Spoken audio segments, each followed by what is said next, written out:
33 en ese momento. Como ustedes saben, Julio Borges es perseguido luego de haber participado en el proceso de diálogo de República Dominicana, que el régimen lo utilizó para burlarse no solamente de los venezolanos, sino del mundo entero, donde luego intentaron una farsa que nadie reconoció el 20 de mayo del 2018. En ese marco secuestran a Fernando Albán en el aeropuerto de Maiquetía, lo torturan hasta la muerte y simulan un salto por una ventana. Hoy todavía no hay justicia para sus familiares, para el país en definitiva, y para nosotros es doloroso, porque ese es el costo de hacer oposición en Venezuela. Esa es la dictadura en un país que asesina, torturado a un hombre bueno, noble, como Fernando Albán, que no ha sido el único, por cierto, como le sucedió con el capitán Acosta Arévalo y los tantos otros que han sido torturados o simplemente asesinados producto de la persecución, como el caso del FAES, que Human Rights Watch habló de 18.000 asesinatos, escuchen bien la cifra, 18.000 asesinatos extrajudiciales que además se recogen, por cierto, en el informe de la alta comisionada de Derechos Humanos, Michelle Bachelet. Así que para sus familiares, para sus amigos, pero sobre todo por la causa que luchó Fernando, aquí seguimos firmes, de pie, no solamente desde el Parlamento, sino en las calles de Venezuela para hacer justicia, pero sobre todo para recuperar esa normalidad que añora nuestro país. Presidente, la situación en Ecuador, se está acusando desde Ecuador a Maduro y a Correa de estar desestabilizando ese país. Mira, vemos lo que sucede en el país hermano de Ecuador. El mismo Lenín Moreno hablaba de cómo Maduro era cómplice de ese proceso, orquestado durante el foro de Sao Paulo. No es la primera vez que desde Venezuela se financian no solamente este tipo de acciones, sino también campañas. Recordemos el famoso caso del maletín en Argentina. Recordemos el financiamiento a través de Petrocaribe, a través de las fundaciones que anunciaron, por cierto, este año en Ecuador de haber recibido más de $250.000, una fundación de Correa directamente para fines proselitistas de dinero de venezolanos. En el marco de la emergencia humanitaria compleja que vive Venezuela, del mayor flujo migratorio que ha visto América, de los 7 millones de venezolanos que están hoy en riesgo de muerte, es una tragedia entonces que Maduro utilice dinero de venezolanos para simplemente tratar de desestabilizar la región, cuando él está siendo en este momento el responsable absoluto de la crisis que viven los venezolanos. En este marco, el respeto a las instituciones ecuatorianas que han respaldado abiertamente al presidente Lenín. Nos hemos comunicado no solamente, por cierto, con parte de ellos, sino también incluso, por ejemplo, Guillermo Lazo, opositor, por cierto, a Lenín, que compitió con él en Ecuador por la presidencia, se comunicó con nosotros para pedirnos apoyo a las instituciones, es decir, oposición a Lenín Moreno, incluso política dentro del país, está pidiendo respeto a las instituciones en ese país y mal pudiéramos nosotros no respaldar instituciones y la República. El diputado Juan Fernando Flores, el diputado ecuatoriano, acaba de decir a Verepres que Rafael Correa podría estar en Barquisimeto y desde allí planificar todo lo que está sucediendo en Ecuador. ¿Qué dice eso? Mira, sabemos que en Ecuador no está, tiene orden de captura por vinculación y diferentes casos de corrupción, vinculados, por cierto, en su mayoría a Venezuela. Estuvo en Venezuela, tenemos precisión de eso, no sabemos si se mantiene. Escuchamos atentamente la denuncia del diputado Juan Fernando Flores y estamos tratando de activar mecanismos de información que nos permita dar el paradero exacto. ¿La Asamblea va a investigar? ¿Cómo, por cierto, ampara Maduro, el usurpador, a grupos narcoterroristas, en el caso de la disidencia del ELN, porque hemos denunciado una y otra vez, y también lo dijo el presidente Iván Duque, que están en Venezuela, Santrich y Márquez. No tenemos duda que pudiera estar aquí en este caso Correa, no tenemos precisión en este caso de eso, pero estamos averiguando. Según las investigaciones que lleva ayer que venían 4 liberaciones de presos políticos, sin embargo esto no se ha dado. También bueno, hace un mes dijeron 58. A ver, y lo único que sí reconocen es la existencia de presos políticos.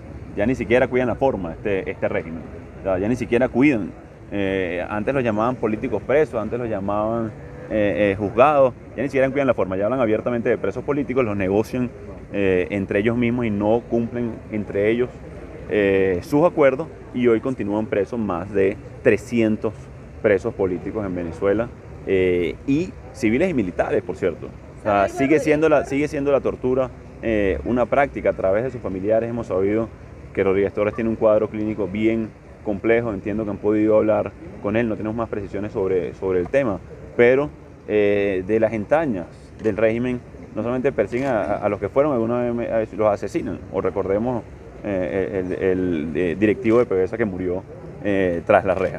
Ese es el cuadro de un régimen que no protege a nadie, ni siquiera a los suyos, en contraposición a lo que estamos haciendo para salvaguardar la integridad y la vida de los venezolanos atendiendo la emergencia humanitaria. ¿Cuándo podría retomarse la elección del Consejo? Dos preguntas más.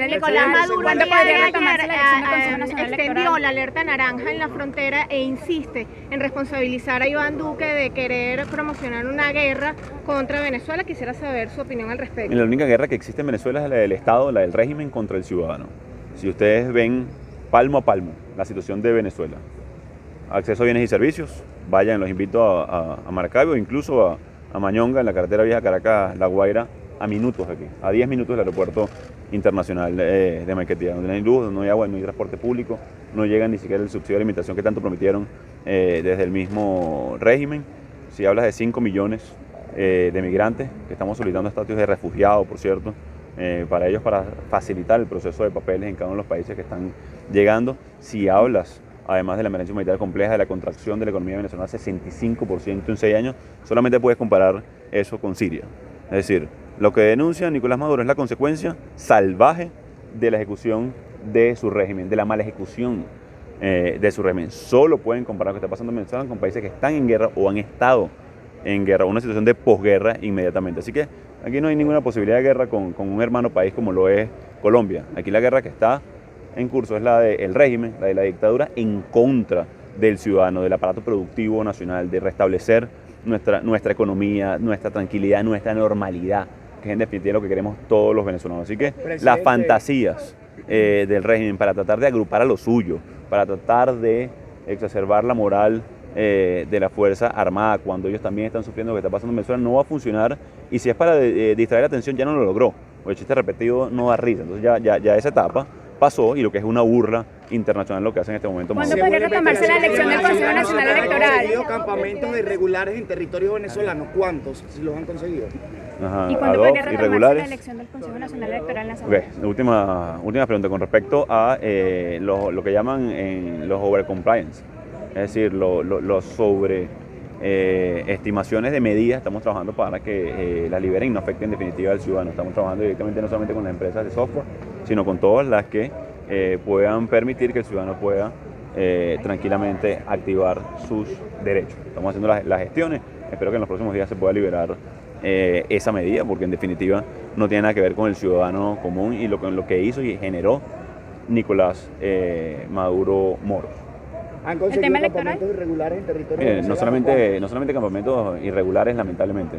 ELN, que están extrayendo oro de Venezuela, ponen alcabalas en el sur del país, lo denunció en este hemiciclo el diputado William Dávila, disidencia y captación de lo que es la FARC en este país, en más de 11 estados. La precisión del número varía, podemos estimarlo según el número de estados, captación, tipo de participación en cada uno de los estados, evidentemente de manera más enérgica en la frontera, donde además hay pistas clandestinas para despegue y aterrizaje del narcotráfico. Si ustedes van a la frontera del país y hay algunas zonas de mayor riesgo, incluso agricultores o los productores del campo tienen que sentarse no solamente con el comandante de la Guardia y el del Ejército para generar seguridad, sino también con el del ELN. En muchos de los casos, para poder generar, no solamente tenemos contratado, lo hemos anunciado, está la información en cada una de las instancias. Te voy a volver a repetir, hay presencia en 11 estados, no voy a precisar en este momento el número